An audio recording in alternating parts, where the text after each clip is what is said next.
بسم الله الرحمن الرحيم.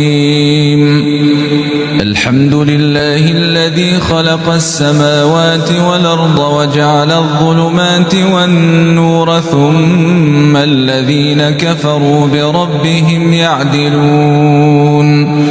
هو الذي خلقكم من طين ثم قضى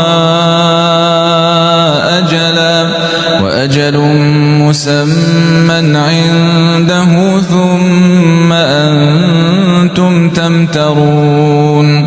وهو الله في السماوات وفي الأرض يعلم سركم وجهركم ويعلم ما تكسبون.